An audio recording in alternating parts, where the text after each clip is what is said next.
Berhenti bicara tentang masa lalu. Saatnya menatap masa depan. Bersama Ishak Rafiq, Direktur Eksekutif Masa Depan Institut.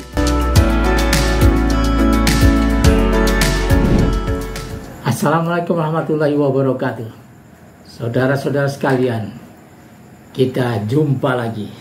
Anda bersama Ishak Rafiq, Direktur Eksekutif Masa Depan Institut.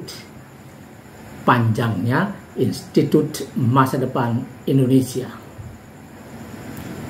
Kita sekarang berada dalam situasi yang panas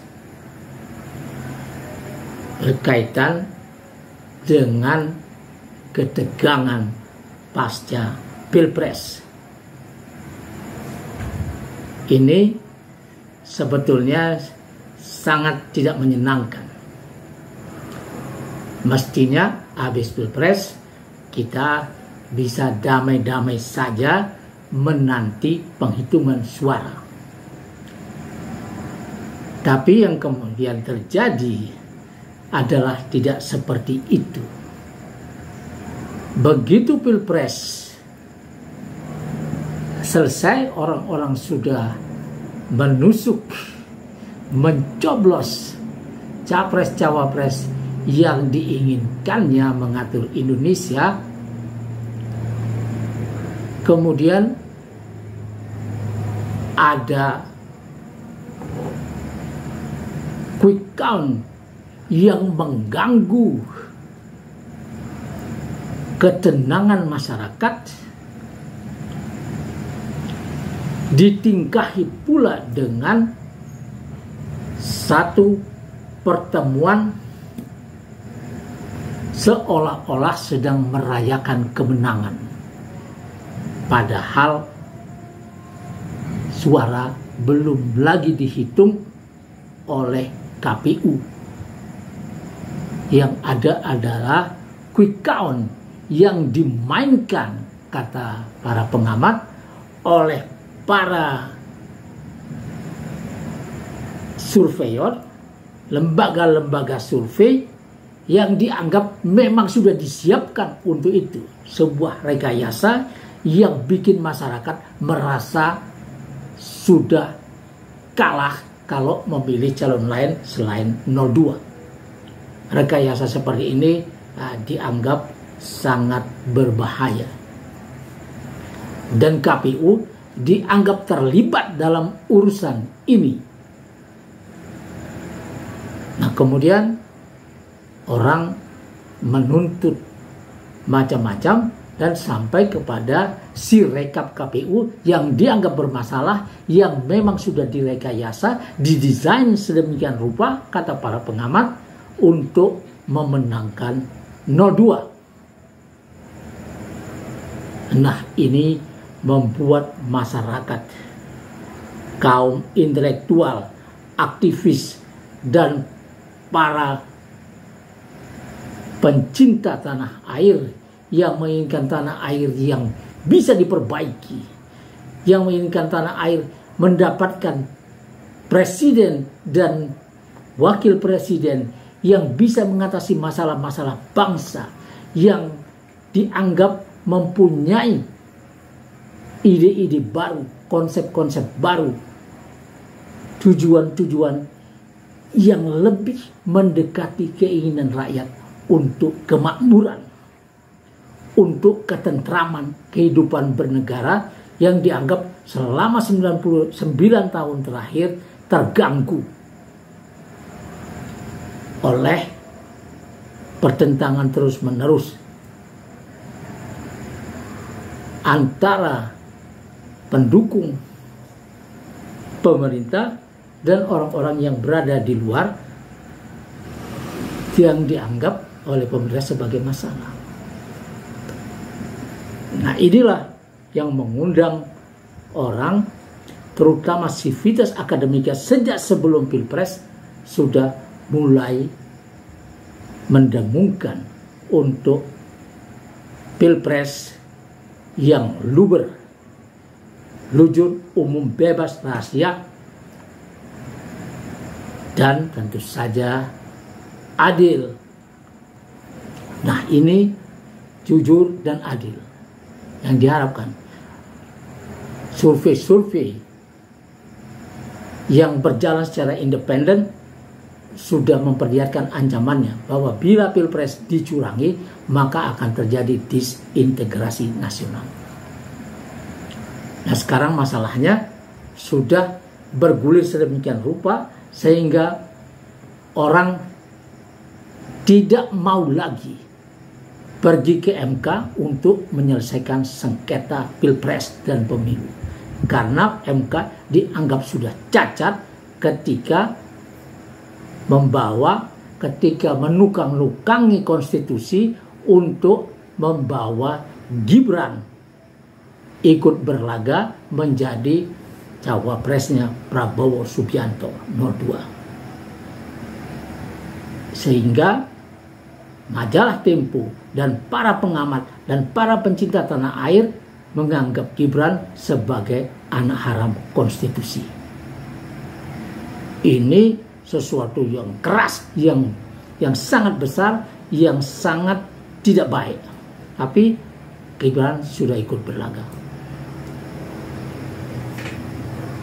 Maka sekarang ketika orang merasa dikangkangi hak-haknya, sebetulnya orang menganggap ya sudahlah, Gibran berlagalah, tapi lakukanlah hajatan ini dengan jujur, dengan luber, dengan adil.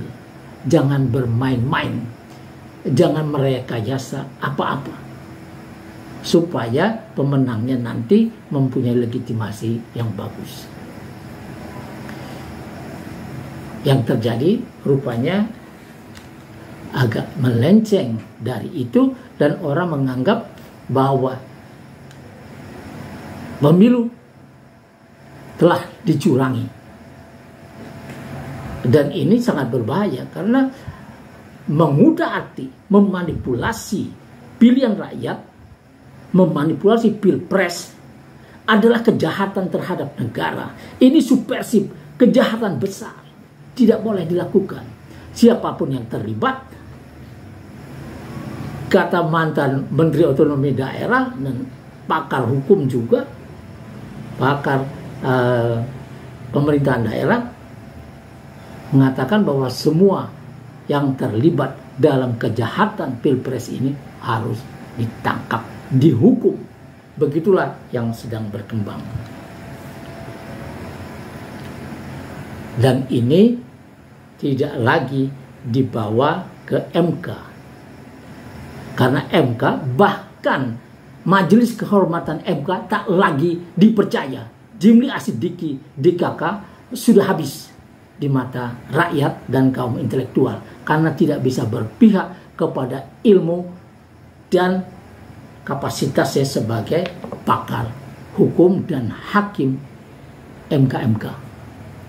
Kalau Anwar sudah jelas adalah orang yang memulai masalah ini. Nah, saudara-saudara sekalian, sekarang masalah ini akan dibawa ke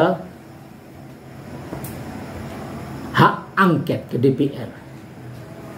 Tentu saja akan ada perlawanan juga di DPR karena ada 8 partai pengusung 02 dan ini akan mempertahankannya.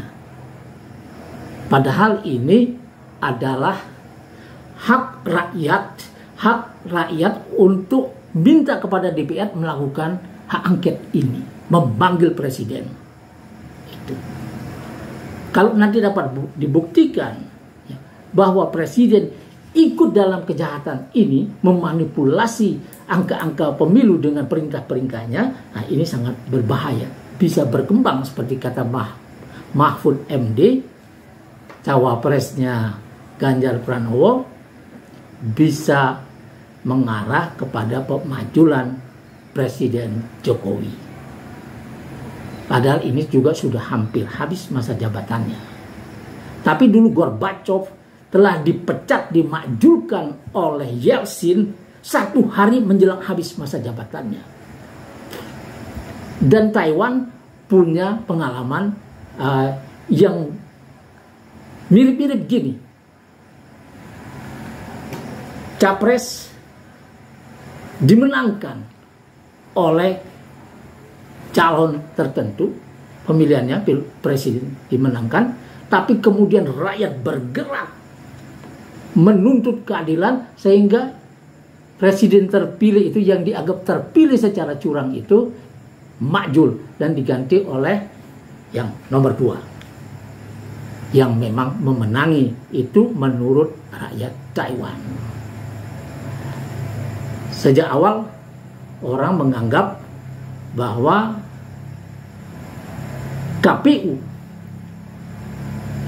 dan Bawaslu, Panwaslu ini tidak netral. Sejak awal orang tahu, dan ketika terjadi kasus ya dengan Hasnaini si wanita emas itu, orang ya, saya sudah menuliskannya, sudah ada videonya,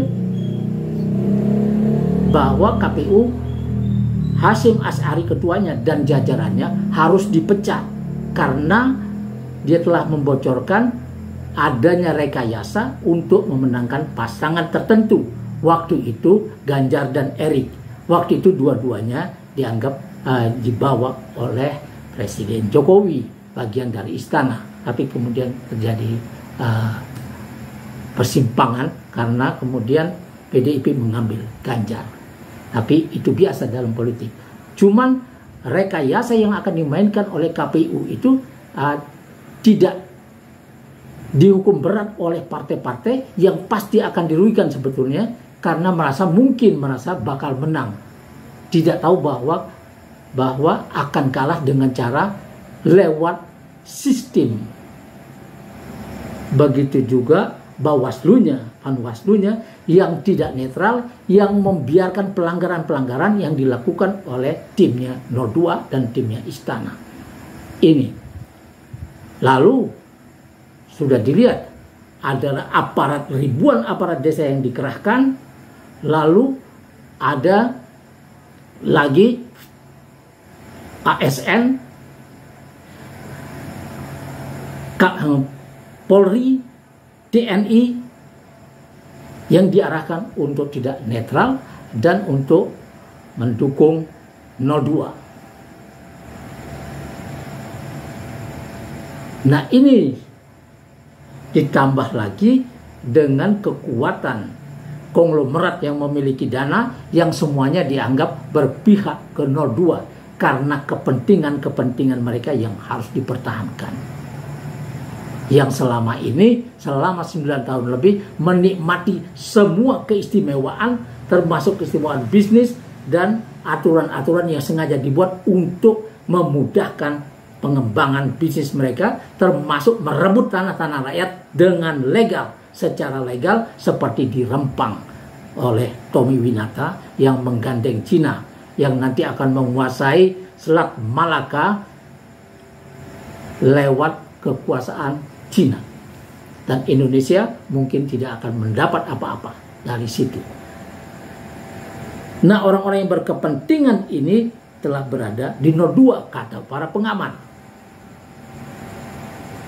dan ini sepertinya sudah terlihat secara kasat mata. Nah, kalau nanti ini bisa dibuktikan, ya rakyat meminta DPR mempermasalahkan ini, menanyakannya kepada DPR dan orang-orang nanti yang dipanggil yang terlibat, bisa ditanyakan rekayasa-rekayasa yang sedang berlangsung ini dan ada keterlibatan ini, maka semua yang terlibat ini, kalau KPU dan Panwaslu pasti akan dihukum rakyat. Hasyim Asy'ari pasti akan dihukum rakyat, juga Panwaslunya dan orang-orang yang vokal dalam masalah ini. Juga Kodari yang sepertinya sangat gembira dengan hasil-hasil yang dibuatnya ini bersama Denny JA dan lain-lain, para lembaga-lembaga survei ini akan mendapat hukuman yang berat. Tapi presiden sendiri mungkin akan sampai kepada akhirnya dimakzulkan oleh DPR. Bila partai-partai pendukungnya dan orang-orang macam Yusril Iza Mahendra, Fahri Hamzah dan lain sebagainya yang vokal ini, itu juga akan mendapat hukuman. P3 juga mungkin nanti akan mendapat hukuman, PBB dapat hukuman. Tapi kalau P3 tetap bersama PDIP akan lain. Ketika dia berpindah haluan, urusan haluan ke tempat yang lain, mungkin akan lain lagi. Nah, inilah yang nantinya akan kita lihat perkembangannya pada waktu-waktu belakangan, waktu-waktu ke depan ini, yaitu sebuah penantian yang seru. Apakah presiden akan berlanjut sampai akhir masa jabatannya, kemudian diganti oleh pemenangnya, siapapun itu, dan rakyat akan mendapatkan kehidupan bernegara lagi yang lebih menyenangkan dan lebih aman dan membawa kita menuju kemakmuran. Wassalamualaikum warahmatullahi wabarakatuh.